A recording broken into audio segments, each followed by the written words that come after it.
Ayan, saan nga ba aabot ang 1,000 pesos mo dito sa, ayan o, Bungabon, Nueva Ecija, mga farmers. Andito ngayon sa KKK. Ayan, good morning po sa ating lahat. At andito po yung ating mga farmers. Ayan, Manila Farmers Market. Mura at sariwang gulay na galing sa Bungabon, Nueva Ecija. Ayan, nakikita nyo, meron silang mga kalabasa. Tapos, ay, may luya oh. Ang lalaki. Tapos, alam nyong presko, may patatas. Tapos, eto. Yan, tsaka may carrots. Lahat pala ng mga gulay nandito. Ayan, punta na kayo dito sa may KKK, dito banda. Ayan oh, sa laging pinagpa-plug ceremony po ng ating mayor. Ayan oh, may mais. Wow, parang fresh pa yung mais nila oh. Oh, bago po oh. Ayan oh, 46 lang oh. 1 kilo. Pwede na no. Sa ito. Yan, dami nang namili oh.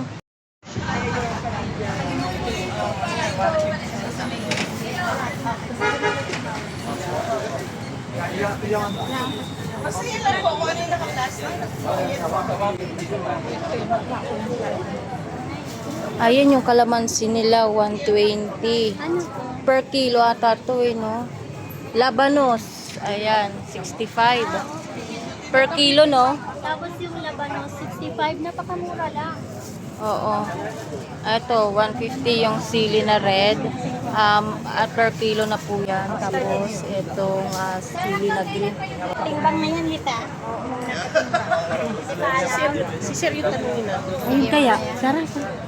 So, twinning agreement between sa municipality po ng Bungabon and sa city government po ng Manila. Manila and buong hapon sa Nueva Ecija po yun. No? So, yun po yun. Ilang days po kayo dito, sir? Probably? Hindi pa po clear sa details but at least 1 week po kami dito. 1 week.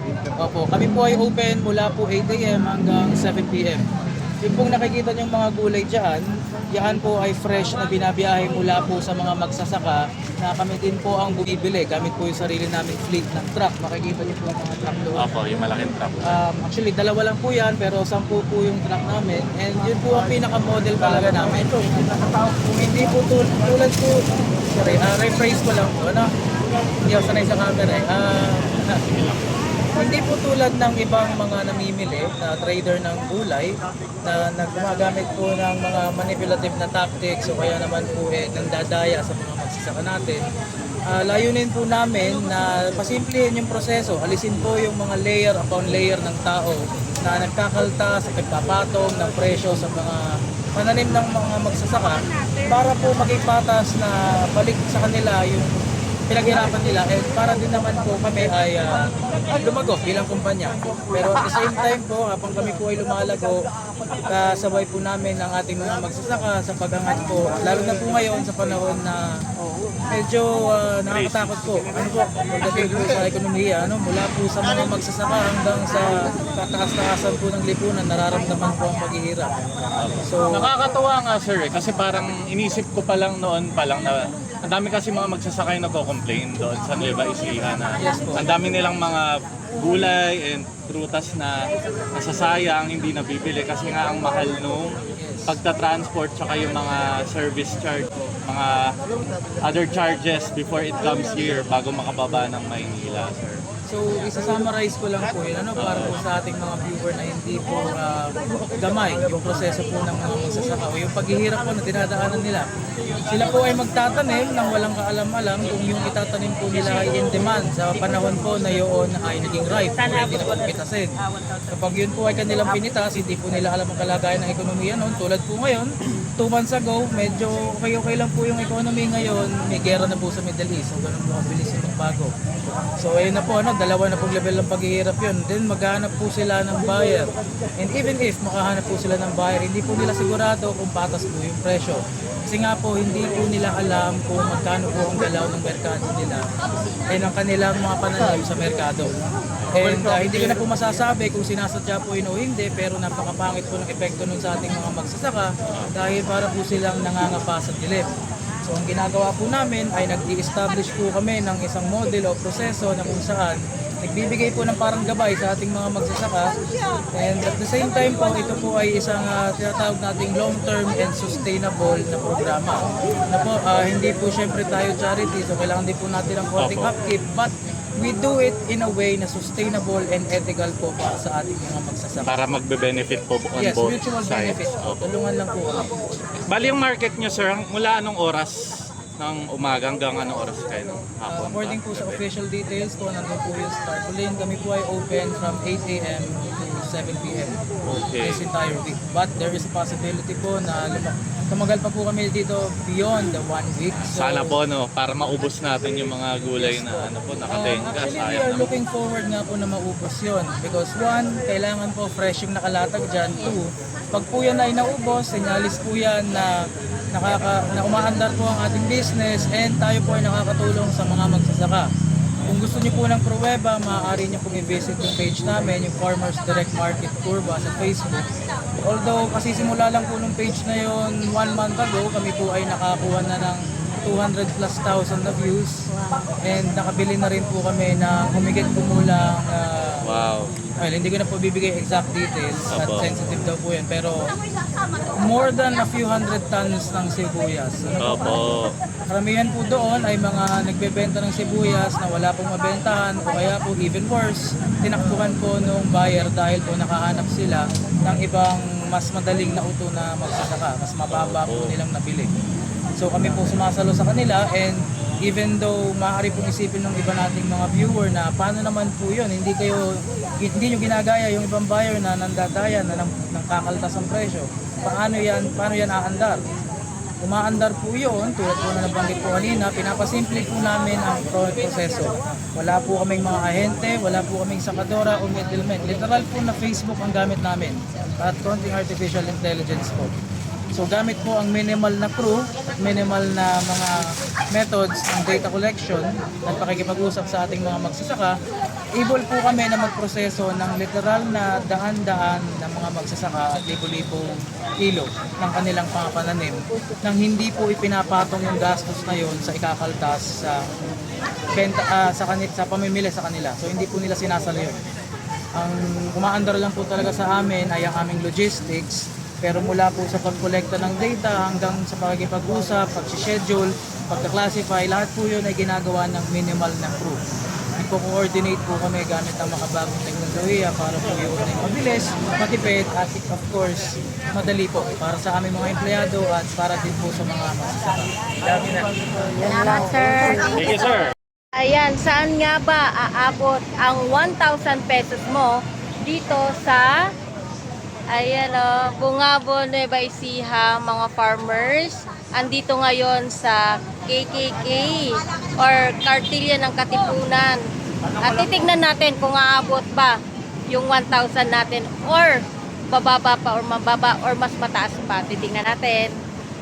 Ayan, merong paninda rito ng mga gulay dito sa may Kinigi at galing pa siya ng probinsya from Bungabon, Nueva Ecija.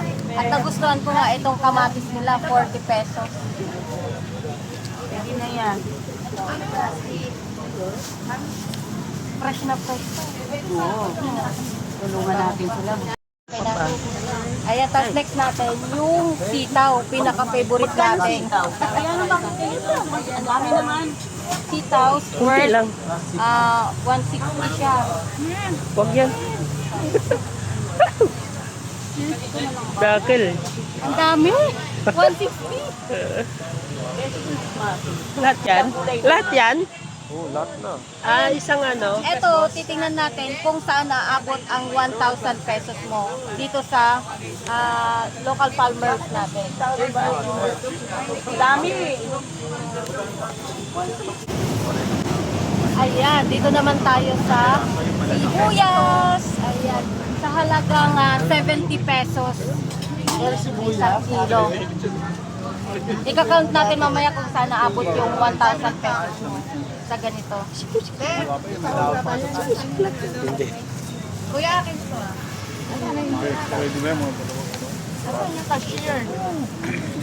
Kuha ka na. Dakila. Isa lang ba yung cashier? Opo. Ganda? White onion. 90 pesos. Tatlo Mag-white lang. onion pa tayo, huwag na. Ano na lang, bawang. Mm. Next natin is bawang sa sa preso 120. Ayun. Isang ano na yan, isang kilo na yan. Carrots pala. Ano yung carrots pala? Ito pinaka-importante ito sa mga gulay natin, sa mga ano natin sa pagkain. Kaya sibuyas bawang, pinaka-importante naman. Ayan, next naman po natin, yung luya. Ayan, maganda yung luya. Importante din yan pag maglalantag sa mga isda.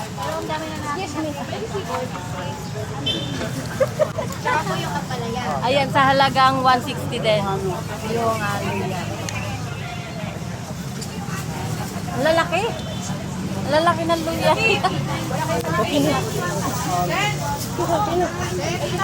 Ano ba po yung taste? 19 pa lang. Grabe, ang dami na natin nabili. Pero pinita malayo. Maliit lang. Ikaw lang. Ayan, dito muna tayo sa kalamansi. Favorite ko kasi ito, madalas itong gusto ko. Ayan, kuha lang siguro tayo, hindi na natin pabutin ng 1 kilo. Mga kalamansi. Susubra ka. Hindi naman siguro ito aabot. Hindi natin alam kung magkakaba na isa. Ayan, kunti lang, kasi paabutin natin 1,000. Saka ito, Ibukod mo na. broccoli. Kukuha lang tayo ng isa. Dalawa kasi yan. Ito na lang. Mas maganda yan. Saka yung ano pa ba? Ito. Tabayan na natin. Ito na lang. Masarap na. Ito. Pang tinola. Isa. Ewan, ito, ano to? May carrots din, 120. Yung carrots nila. Ayan. May sisa. Kuha tayo ng mais. Siguro mga ano, ito mais. 120 kasi ito. Siguro mga dalawa lang. Okay na tayo. Ayan, bale ipapakilo na natin yung napamili natin ngayon dito sa KKK sa mga farmers natin galing Tumapon.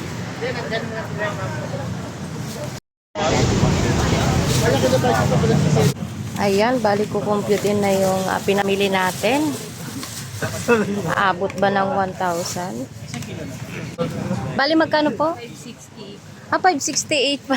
'Di ba? Hindi pa umabot ng 1,000 yung budget natin, o 'di ba? Kaya pumunta na kayo dito sa may KKK at nandito po sila ngayon sa tabi ng City Hall.